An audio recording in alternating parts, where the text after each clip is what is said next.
أعوذ بالله من الشيطان الرجيم بسم الله الرحمن الرحيم وبه نستعين إنه خير ناصر ومعين وصلى الله على سيدنا ونبينا وطبيب قلوبنا وشفيع ذنوبنا أبا القاسم مصطفى محمد اللهم صل على محمد وآل محمد وصلى الله على آل بيت الطيبين الطاهرين المعصومين المنتجبين سيما بقية الله في الأرضين روحنا وجسمنا فداك يا مولانا يا صاحب العصر والزمان اللهم صل على محمد وآل محمد. Welcome to this third episode. I'm so happy that me and my best friend Muallim Imran Ali, we are sharing this place in a dialogue of this Muharram. Tonight we have a very special topic. We have a special topic. Yeah, it's a very pertinent topic. Yeah. Something that has been talked about quite a bit over the past few months. And we thought we'd just speak about it a bit more, just so that we can gain a better understanding of where we stand and what we can learn from Imam Hussain alayhi salam, right? And today's topic that we're going to discuss about is racism. And we've heard it a lot about Black Lives Matter and the fact that the whole world is coming together. And it's so nice to see that so many people are coming together to actually really stand up for fellow brothers and sisters. Yeah. But you know, one thing I was thinking about was that it's so sad that we actually have to do this, something like this, to just say Black Lives Matter or this person's lives matter. That's Surely correct. it's innate in us to be able to. Yeah, it's innate in a Hussaini. Yeah. A Hussaini would never need to basically have another excuse for doing it. It should be in the fitra of a Hussaini, in the nature. True. I so agree with you. Very It's a very true. good point. And in fact, like, we have that famous hadith from our Imam that says that a person is either your brother in faith or your equal in humanity. And it's so true. Like, as in, no one should be doing a social media storm or taking the knee or raising their fist just to show that they are with you and that your life matters as equally as someone else's. So this is something for us to think about, all of us, that we need to treat each and every one of us equally. Yeah. Because ultimately, in the eyes of Allah subhanahu wa ta'ala, we're all going to be treated, we're all going to be judged not based on our color, not based on which family we've come from or where we've come from. We're all going to be judged based on our deeds and our taqwa, right? How much consciousness we have of Allah subhanahu wa ta'ala. I so agree with you because, I mean, some people, you know, if we go a bit deeper, people would say that it's only my intention which matters. But intention is one part. Then you said deeds, the actions which we do. Sure. Could you give example, if racism is not allowed, then what kind of actions is it that we need to show? Yeah. So before I go into that, I think it's important to note that Allah subhanahu wa ta'ala has said that He has created us differently in different tribes or different clans and different colors. And I think one of the main reasons why He's created us that way is so that we can know one another, right? Excellent. And as a result, I feel that it's something that we should go out of our way to be able to know about other people and how they've brought up and their and just their cultures, just so that then we can create a better understanding of each and every person. Because, for example, I've grown up in Kenya and I've come into the country and I don't know exactly how this country works culturally. Firstly, I need to know how the country works culturally so that I can be able to act accordingly. But also, if I've come to you and then I've acted a bit differently to what you used to, then that first, I guess, don't judge a book by its cover then, right? Absolutely not. I mean, I think you know, we are lucky we live in London. One of the things which we can see is that everyone mourns for Imam Hussain in different ways. Yeah. True. And I'm wondering, now in 2020, which we live in, many of our friends, our young people, this has become natural that one should mix different languages in the Noha, in the Matam, and so forth. But before, many people used to only know their own. So we are very lucky in that way. So I think that's a very interesting point. And also when things were opened up, we would be able to go to different centers, right? And experience how everyone does it. I remember last year, we went to this Afghani center. Yeah. And I found it very interesting how they were doing the matam. They would bring the alam and almost like our Saf matam, but it was kind of different. And it was very intriguing, almost that I forgot that I need to do matam during this stage because I was quite intrigued as how they did it. But that's the whole point, right? Everyone does it differently, but there's no right or wrong. Just because I'm a particular skin color or I do things particularly from when I've grown up, when I was young, doesn't mean that I'm necessarily doing it the right way and everyone else is doing it the wrong way. Absolutely. So I've got a question. Yeah. How would youth relate this to our imams about this thing, about racism, colors? It's a very interesting question. And I think, you know, when I think of the imam, or when I used to think of him, I would think of him as being like this Superman type of person, all built up, white in color, Nurani coming from his face. But did you know that quite a few of the imams, their wives were from Africa? Really? I just heard a bit, but tell me a bit more. It was very interesting when I heard about that. But that means that there is a high chance that the imam is not necessarily white. Really? Or Arab, as I would have thought all this time. That's such an amazing thing. Can you imagine that you get an imam which is different from what you have? Maybe you should prepare like that. No? We need to prepare because I'm very scared that if I have a particular mindset or a particular picture of my imam and then when he actually reappears and he's not that. That's really scary. That's really scary. Will I actually accept him for who he is or will I just reject him based on his color? I'm a bit afraid of it, yeah. That's a very good point. It's a very good point. I think we sometimes get used to very much. I have one example. You know, when you get a new sibling in the house, Allah subhanahu wa ta'ala gives a sibling, you don't know if it's a sister or brother. But then you have to accept it. Yes, true. Yeah?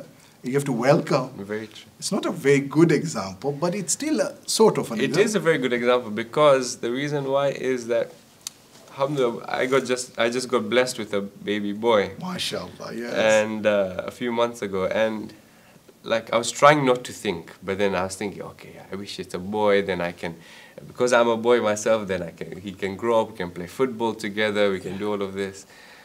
And then if I've built it up in my mind and I've created his whole life in front of me before he's born, and then also all of a sudden he's born as a girl, then that's all down the drain. And then I'm almost disappointed, but in fact, my child is born.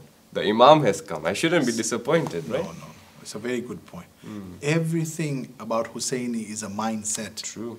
Intention, actions all together, Jolton. I have an example. Go on. Yeah. I'm always excited to hear your story. Okay. It's one of those nerdy stories. Yeah, like, sorry. I think it's popular to be a nerd. It's okay, yeah? I, in fact, believe all the Muslims who prepare for the 12th Imam have to be nerds. Sister nerds, boy nerds, all colors around the world have to be nerds. Have to be well read, yes. Absolutely. So, there is an historical example in the Islamic history, yeah? You know, after the Holy Prophet, after the Imams, and then when Islam spread further and further, it reached all the way to West Africa. I mean, if you ever want to look up how big Africa is, if you look on a globe, it's not going to be representative. Africa is so much bigger than the whole of Europe. If you look at West Africa, over there, it had become Muslim. And we're going to go to the year 1280 AD, Anno Domini. Basically, that's the year when a person who is called Musa the First, the King Musa the First. Black king, amazing king, powerful Muslim. Do you know how powerful? No. They say there has never been a richer person recorded on earth than Musa the First. No way. You know, like the king, the Caesar in Rome, Yes. and Chinese emperor, you put both of their wealth together at the same time, they would not even come close to Musa the First. Oh, wow. I did some calculation, yeah? Okay. It's in sterling pounds equal to 320 billion pounds. That's how much gold he had. At that time. Yeah, at that time.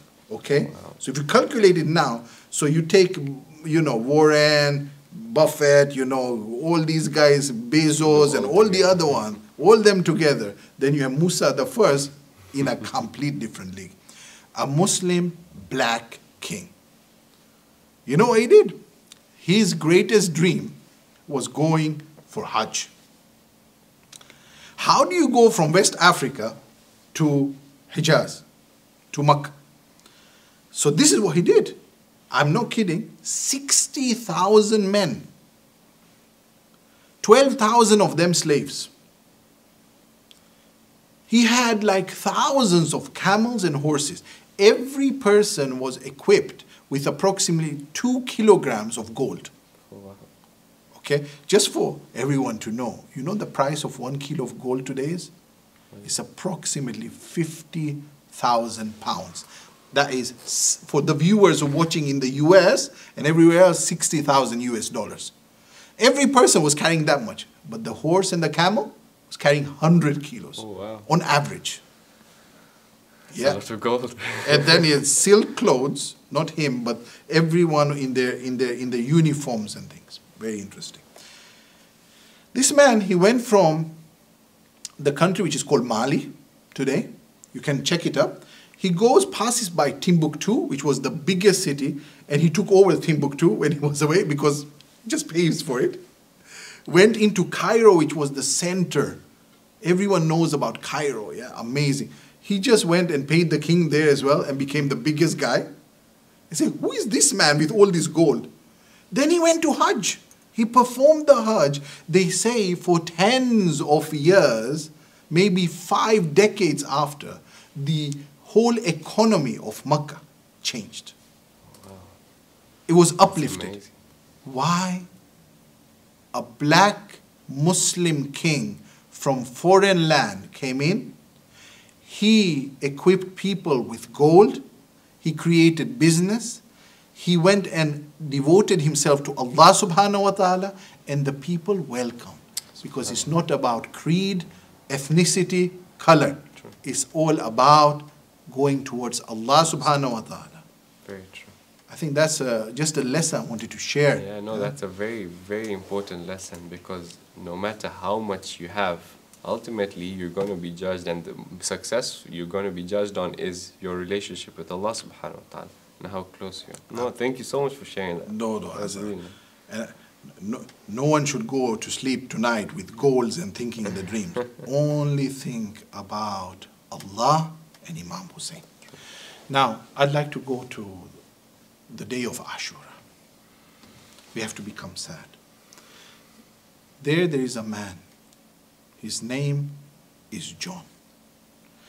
John was a gift. He was a slave in the household of the holiest of families, Imam Ali alayhi salam and Fatima al-Zahra, from Abu Dhar al-Ghafari. On the day of Ashura, Hussein is alone, only his few men, and then John comes to him and says, enough is enough, I want to sacrifice my life. Imam al-Hussein says, but John, you are so aged, you are an old man, jihad is not wajib for you. He says, no, I would like to sacrifice for Fatima al-Zahra's son. He said, okay, John, go. And John went and he fought and he said, do you think, oh enemies, that you will go to Jannah? This is the grandson of the Holy Prophet whom I have seen with my own eyes. and they attack John and he falls. Imam al-Hussein reaches him and he smiles. He says, I can see Imam Ali, Fatima al-Zahra, and the Holy Prophet and your brother Hassan. Inna lillahi wa inna ilayhi raji'un. Allahumma salli ala Muhammad wa ali Muhammad. Hussein al-Gharib, al-Gharib, al-Hussein. حسين الشهيد الشهيد الحسين حسين الغريب الغريب الحسين حسين الشهيد الشهيد الحسين दुहाई दुहाई खुदा रा दुहाई ये दश्ते बला में है कैसी तबाही बहाया है किसने ये खून मोहम्मद क़यामत ये दाई है किसने इलाही जवानों बुजुर्गों को मारा गया है शहीदों में शामिल है नन्ना सिपाही हुसैन अल-गरीब अल-गरीब अल-हुसैन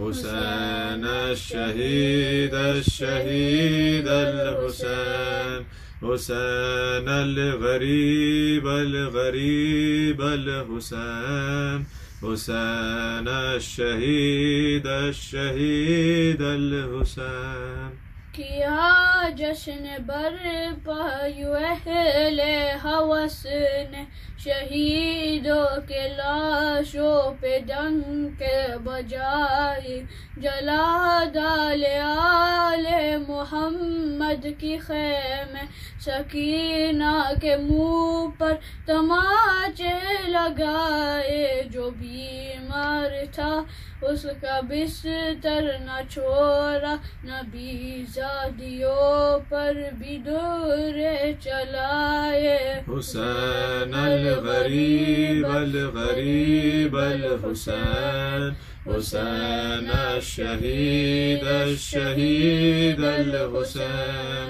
हुसैन अल-गरीब अल-गरीब अल-हुसैन हुसैन अल-शहीद अल-शहीद अल-हुसैन उठी अपने मरकद से बिन्ते मोहम्मद सिया शब की चादर में चेहरा छुपा कर गई करबला में तो उसने ये देखा है बोसीदा कुर्ते में एक लाश बेसर बदन सारा तीरों से चलनी पड़ा है लहू में है डूबा हुआ सारा पेकर हुसैन अल-गरीब अल-गरीब अल-हुसैन हुसैन अल-शहीद अल-शहीद अल-हुसैन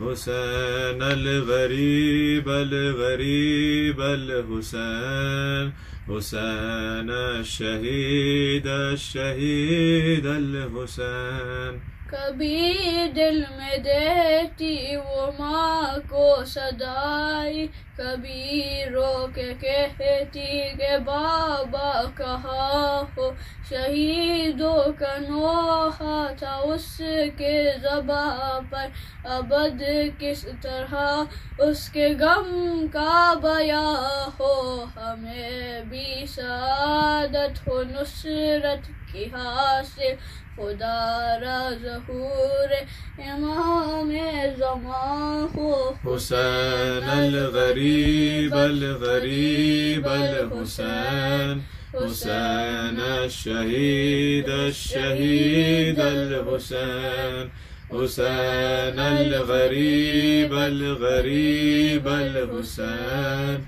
हुसैन अल-शहीद अल-शहीद अल-हुसैन दुहाई दुहाई खुदा रा दुहाई ये दश्ते बला में कैसी तबाही बहाया है किसने ये खून मोहम्मद, कयामत ये दाई है किसने इलाही, जवानों बुजुर्गों को मारा गया है, शहीदों में शामिल है नन्हा सिपाही। हुसैन अल गरीब अल गरीब अल हुसैन, हुसैन अश-शहीद अश-शहीद अल हुसैन, हुसैन अल गरीब अल गरीब अल हुसैन, हुसैन अश-शहीद अश-शहीद अल हुसैन।